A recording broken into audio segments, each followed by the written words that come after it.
Hello. Um, make sure I'm not.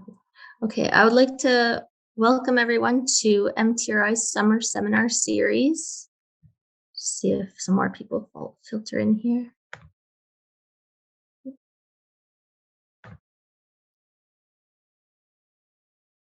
My name is Allison Fortune. I am the Student Researcher Assistant here at the Mersey-Tobiatic Research Institute. Before we begin, sorry, I'm just admitting people as I read this. Before we begin, I would like to acknowledge that we are meeting here today in Guestwick, one of the 7 districts of Mi'kma'ki, homeland of the Mi'kmaq people. We acknowledge the treaties of peace and friendship, and we thank the Mi'kmaq people for their generosity in sharing their homeland with us. The MTRI is a research-based nonprofit nestled in southwest Nova Scotia near Kedji National Park and Historic Site. Our mission is to promote, conserve, and sustain biodiversity in Guestwick and beyond. Today, I'm very pleased to introduce Nova Action Cohort Member Marissa Cox. Marissa means woman of the sea, and that's exactly what she is. Whether it's searching for sea glass or hiking the mountains, her sense of adventure always leads her to the ocean or up to the highlands of her beautiful home, Cape Breton Island. Along with adventuring, she enjoys reading, photography, board games with friends, and in joining the Nova Action Cohort, Marissa hopes to further her knowledge on the environmental challenges we face, as well as address them and be an active youth member. Next, I'll hand the seminar over to Marissa, but I would like to remind everyone to please keep your mics muted, and if you have any questions during the talk, please type them in the chat window or wait till the question period. Okay.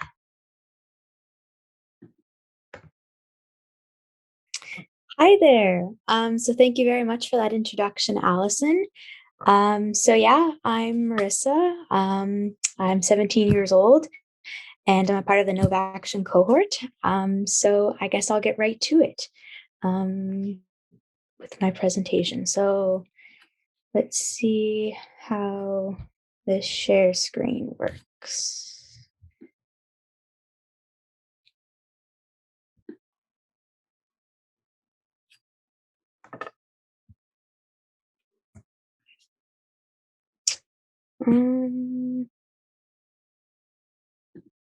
So, Marissa, at the bottom of your screen, there should be a green button that says share screen. Yeah, I'm there. And then you get to pick which it should show your various whatever you've got open on your computer.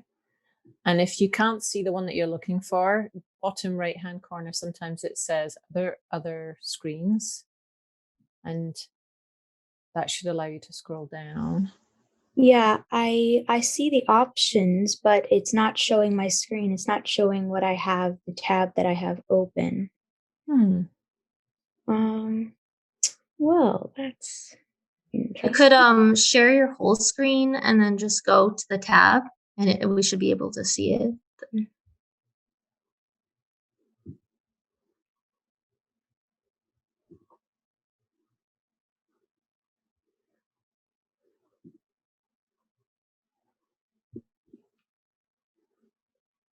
If that doesn't work, Marissa, you could try sending one of us a copy of it, send Allison a copy of it, and we can share the screen for you. People might have to talk amongst themselves for a minute or two. Yeah, I'm gonna have to, I think I might have to send it to somebody because I'm not quite sure what's going on here, why it won't let me share my screen. It's very odd. Oh wait, I think I might have it here. Can you see it now? Yes. Yep. Right. All right, great. I just had to do some setting maneuvering. All right, perfect.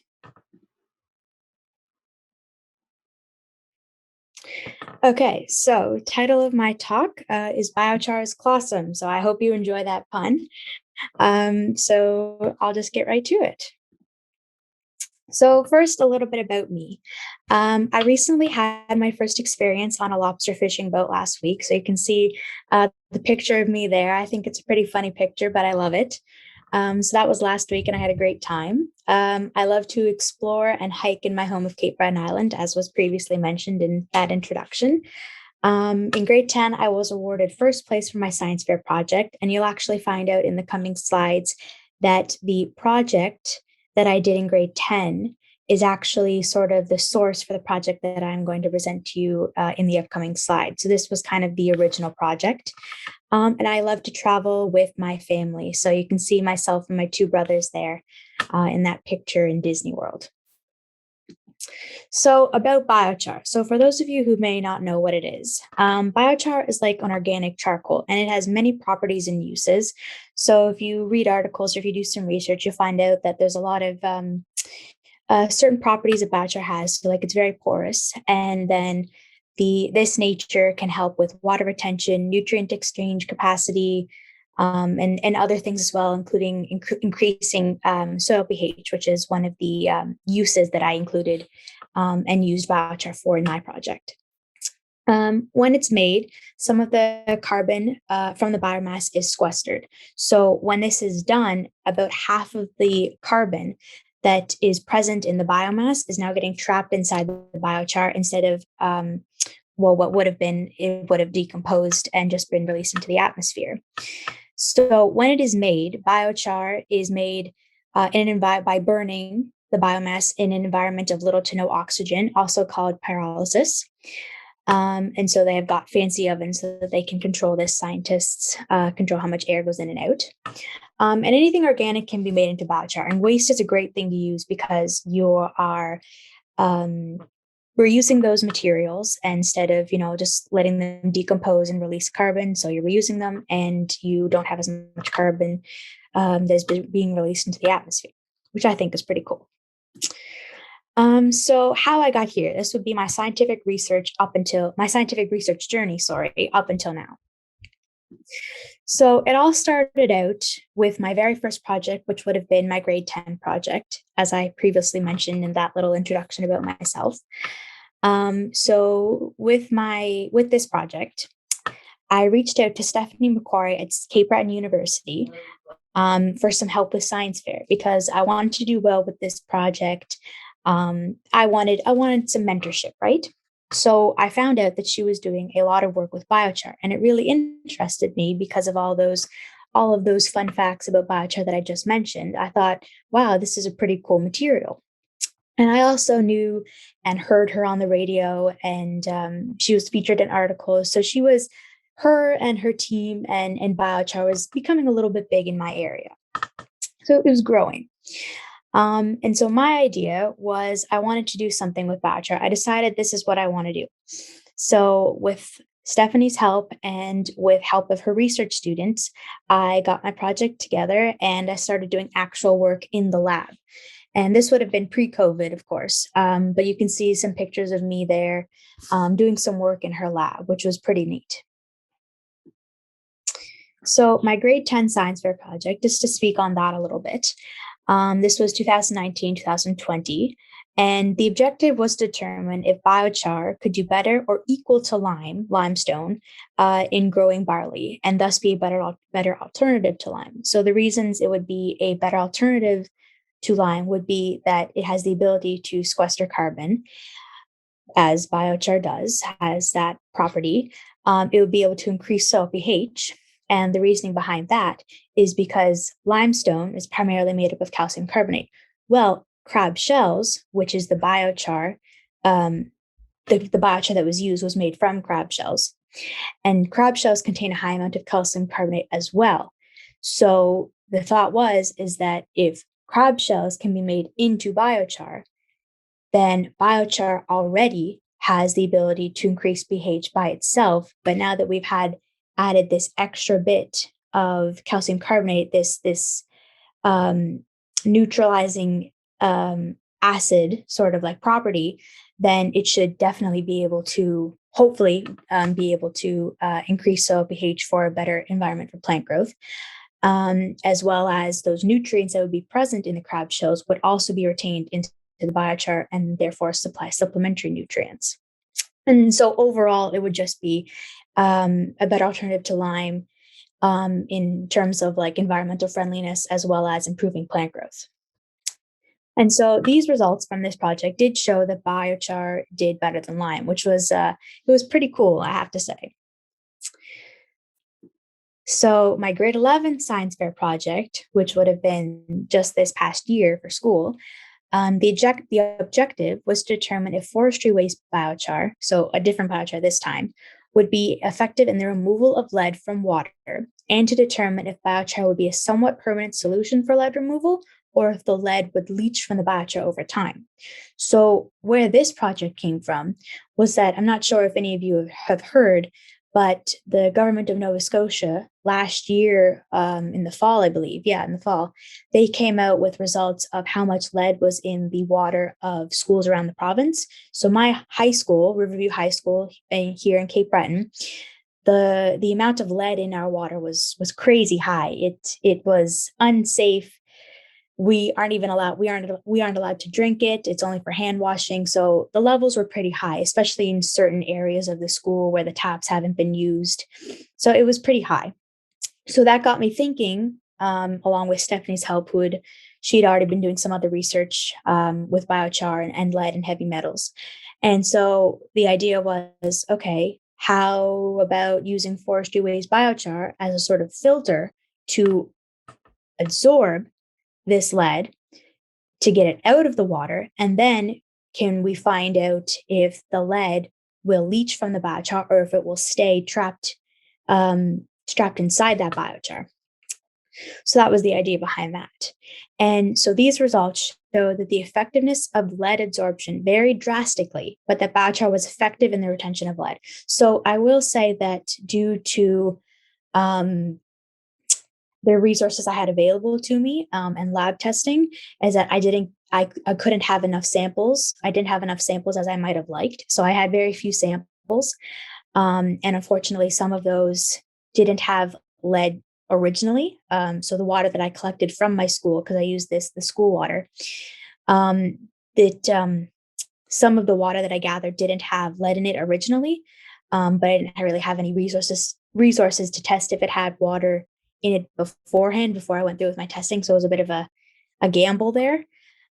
So anyway, I guess that's a part of research, you win some, you lose some. But anyway, so some of the results for how much lead was absorbed, they varied. So some had like almost 100%, some of these samples, very little lead was absorbed. But when the biochar was used in finding out if the lead would leach, it showed that the biochar was very effective in the retention of lead. So, I mean, it gives a little bit of an insight into what the results on a bigger scale with more samples might be, even though these have little merit. It's just a little show at the potential applications. So what I'm doing now would be my involvement with the Nova Action Cohort, or short NIC for short. So joining the NIC, I actually heard about the program from a family friend / teacher at my school. So he sent the email to me and checked it out. And I talked with my parents and we all thought it was a great idea. So I applied in November of 2019. And in January of 2020, I received the email that I'd been accepted.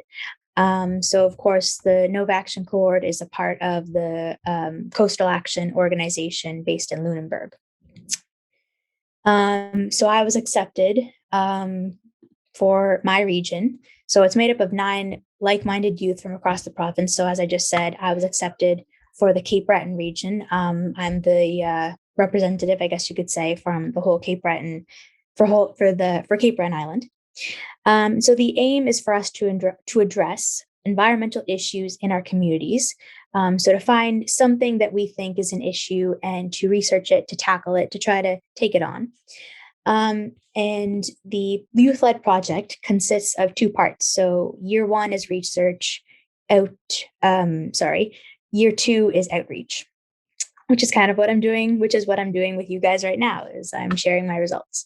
And it's through this through this organization, through the Nova Action Cohort, that we receive support and funding throughout our entire journey. And so my project idea, as I already said, the source was my grade 10 science fair project, which was a big success, and it was already addressing a local environmental issue, which I will get to in the next slide. And with this project, BioChar was showing to be a possible solution to the issue I was tackling.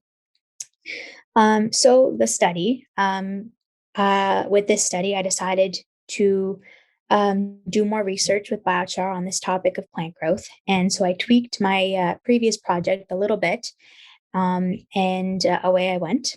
So I even actually had intentions of conducting a study on a farm, but that didn't work out due to COVID-19 restrictions. So I was going to do a study on a local farm here in Cape Breton, Quinn's U-Pick farm. But just with how everything worked out, it didn't happen. So I had to do a smaller project at home. So the issue was the waste.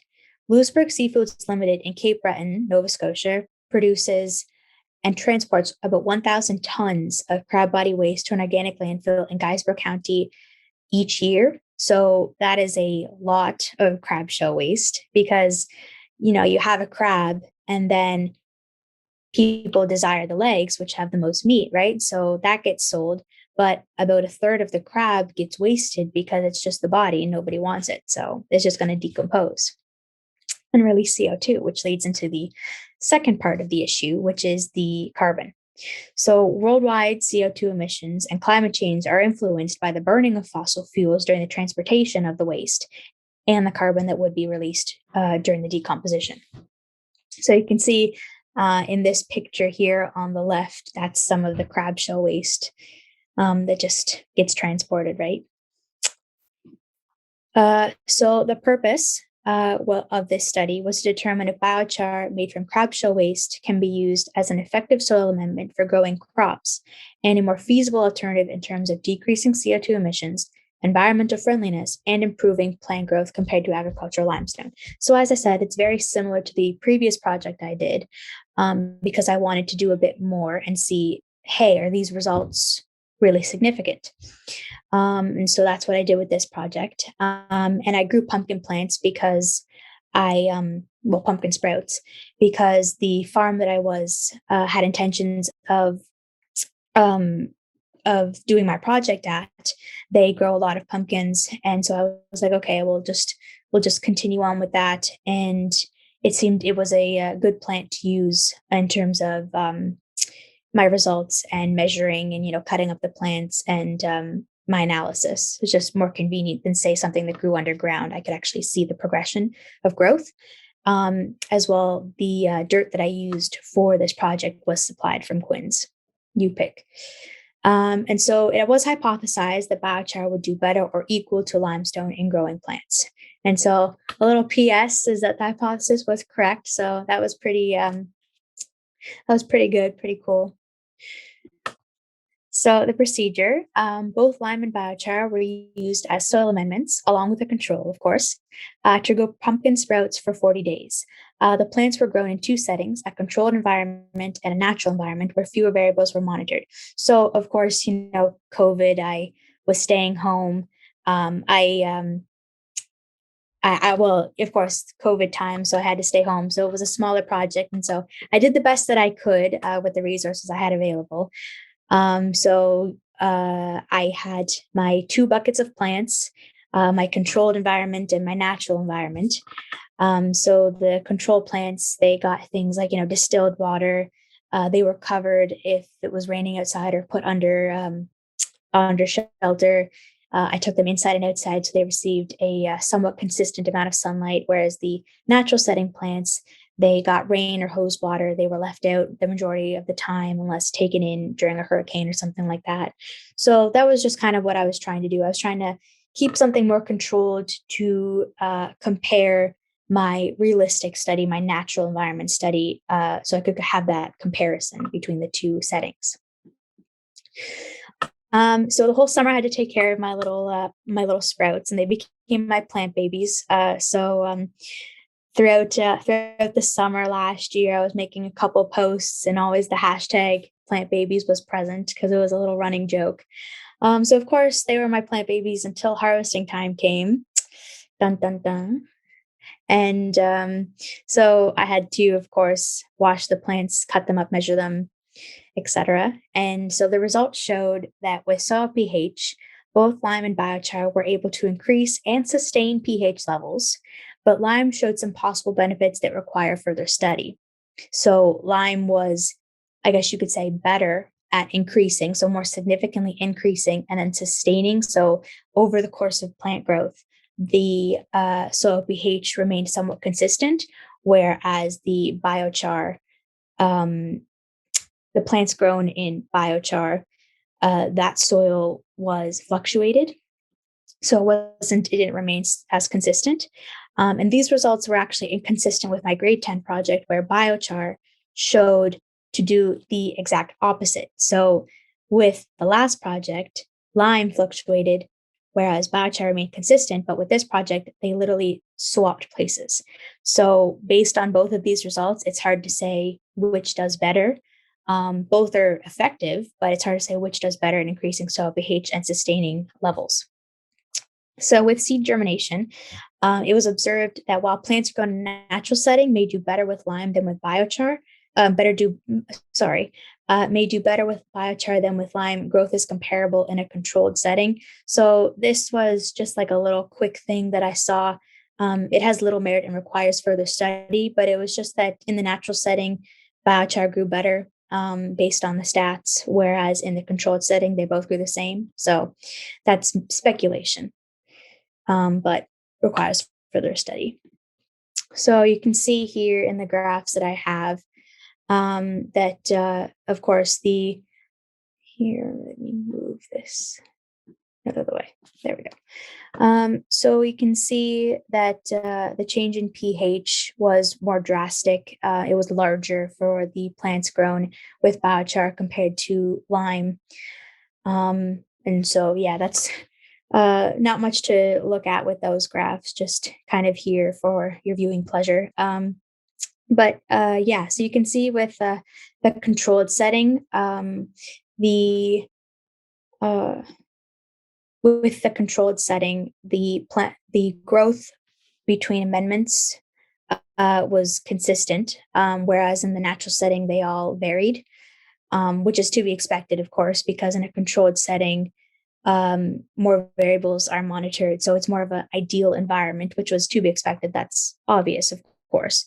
But in a natural environment, the results are more varied because there's less that's controlled. So it's more realistic. But it just shows that it just shows that, a realistic environment, there's going to be more of a varied results. And you can even see here that lime and biochar did do significantly better than the natural, than the control, I mean. So could indicate that in a natural setting, biochar and lime do better than the control, obviously. And so having an amendment compared to no amendment at all is better in a natural environment. And so for the root and shoot length analysis, there was no statistical difference between lime and biochar for lengths.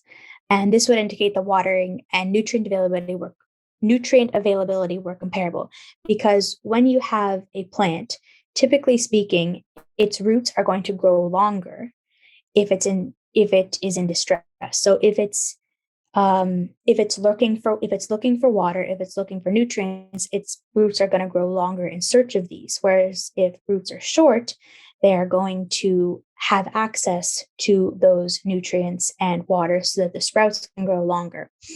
So with this project, I saw that biochar and lime performed comparably, whereas the results in my last project showed that biochar produced healthier plants. So that was an inconsistency, but at least it showed, well, I guess you could say that it showed biochar did better in one, whereas they whereas lime and biochar did the same in the other. So I guess that's a little bit of a plus for biochar, but it still requires more research to be.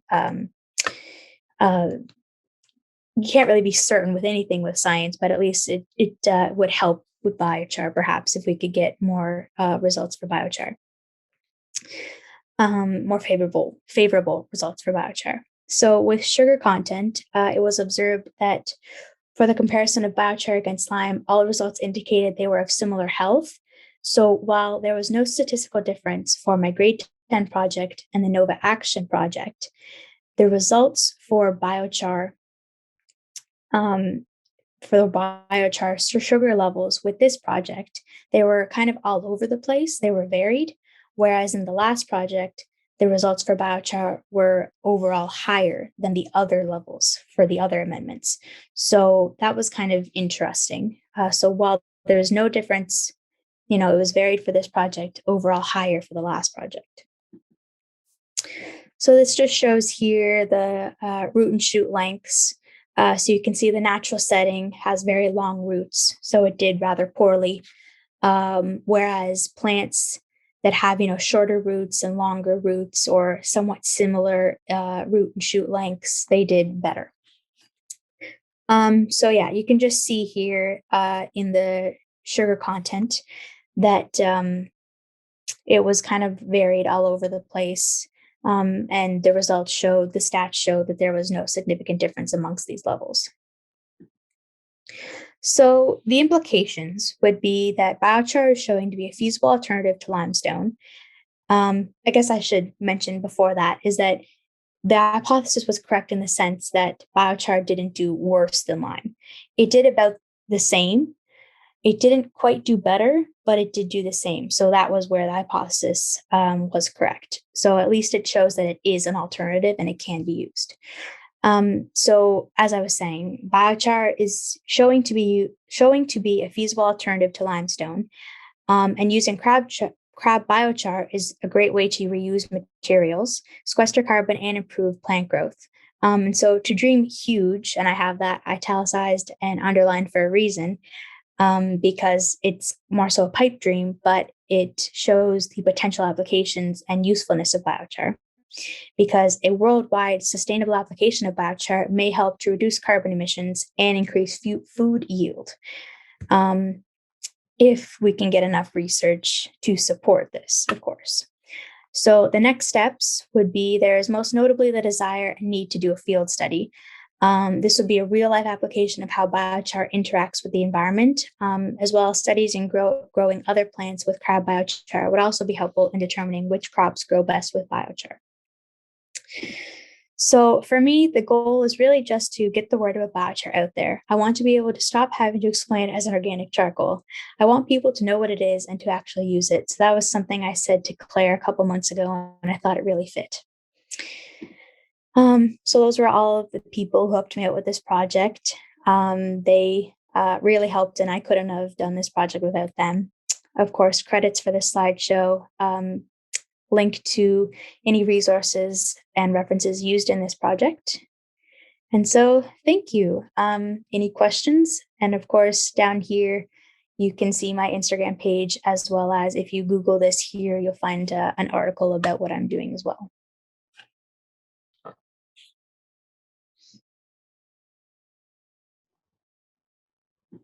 Thanks, Marissa. That's a great talk. I have a question. Did you guys look into using biochar from crab shells from like invasive green crabs? No, we use snow crab biochar. Snow crab shell biochar. So we didn't look at that kind of crab shell waste biochar, no.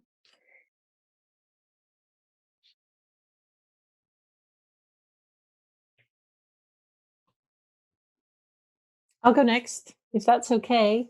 Great talk, Marissa. Thank you. Are there applications of using biochar on a large scale in farmland elsewhere in the world already, or is this pretty new? From the research that I've done, it's still fairly new. So from the research that I've done, it's still fairly new. But as I said, my intention was to do a larger scale to try to see if that could be used. But there's still a lot more that needs to be done in terms of a cost evaluation to see if it's actually a good idea or a possible idea for farmers to choose biochar instead of limestone. If it's a lot more money, then it's not going to work, you know. But yeah, so there's still a little bit more that needs to be done before it would really become commonly used in farms. So yeah, it's still in that research stage, I guess you could say. Yeah, and you kind of answered it, I guess, another question that was in my head. When it comes to the cost, obviously that's one question, the economics of it, but also the kind of environmental impact. Presumably limestone is quarried, and this is a product, like a byproduct. So is that kind of part of the research as well, to look at the environmental footprint of production of it too? I think that's definitely a part of the next steps that needs to be done. Because of course, if you're using waste to make biochar, then, and depending on if you have to buy that waste or if you get it for free, then that's kind of one thing that you've checked off. And then really from there, it's just making it. And then you're selling it to make a profit. So there's not quite as much, there's not maybe quite as much that you have to do in for biochar as maybe there is for say like mining lime. But of course, that's just me kind of speculating. I can't be certain of that. But yeah, I think finding out which is cheaper and which has a lesser carbon footprint is definitely the next steps in biochar research. Great, thank you.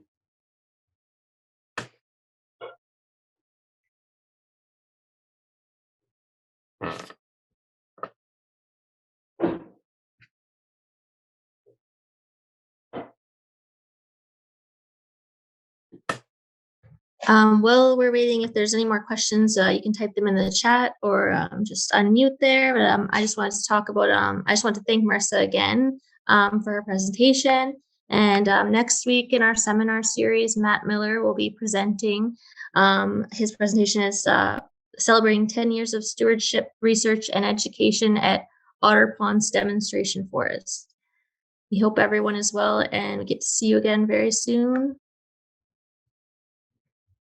No more questions? Okay. Thank you so much, Marissa. That was very interesting. Thank you for having me. Yes, thanks, Marissa. That was great.